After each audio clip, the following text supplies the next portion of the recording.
संकटांवर मात करण्यासाठी, जीवनात समृद्धी आणण्यासाठी आणि आपली स्वप्न पूर्ण करण्यासाठी आता आपल्याला साथ देतील शुभरत्न। आर्थिक, प्रापंचिक, राजकीय आणि शारीरिक भरभराटीसाठी आजच आपल्या राशीचं शुभरत्न परिधान करा।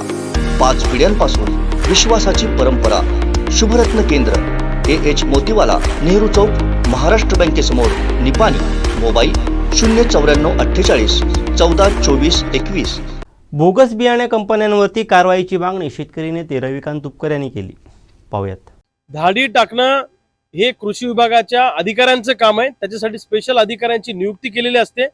अधिकाऱ्यांचं काम जर खाजगी सचिव करणार असतील तर अधिकाऱ्यांना काय अंडे उबवायला ठेवलं का, किंवा कृषी विभागाच्या अधिकाऱ्यांवर सरकारचा विश्वास नाही का, म्हणजे हा एक प्रश्न आहे। आणि अशा पद्धतीनं जर कृषी विभाग वागणार असेल तर शेतकऱ्यांनी बघायचं कुणाकडं। आज खामगावमध्ये एका व्यापाऱ्याने जास्त किमतीमध्ये सोयाबीन विकलं म्हणून त्या व्यापाऱ्याचं लायसन्स सस्पेंड केलं आणि दुसऱ्या दिवशी रिन्युअल सुद्धा केलं। हा काय प्रकार आहे? म्हणजे कृषी विभागाचं आणि या बियाणे कंपन्यांचं आणि काही कृषी केंद्र चालकांचं साठलोट आहे आणि यांचा आतून व्यवहार झालेला असतो म्हणून हे सुरू आहे।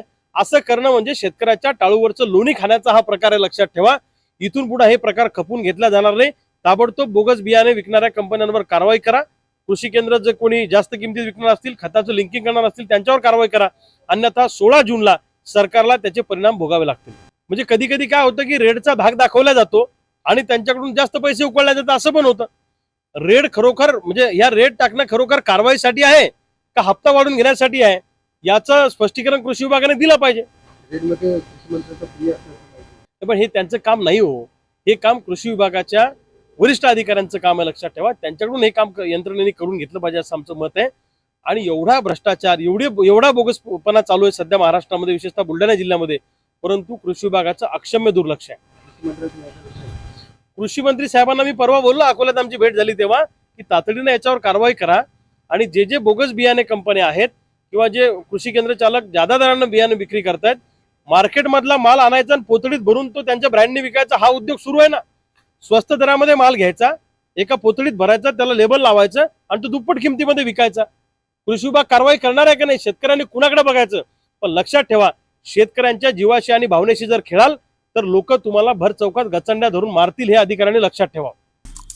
आमचे दिवसभरातले सर्व अपडेट्स, ताज्या घडामोडी आणि थेट लाईव्ह पाहण्यासाठी सबस्क्राइब करा, लाईक करा कोकणचं नंबर 1 महा चॅनल कोकण 7 लाईव्हचं YouTube चॅनल।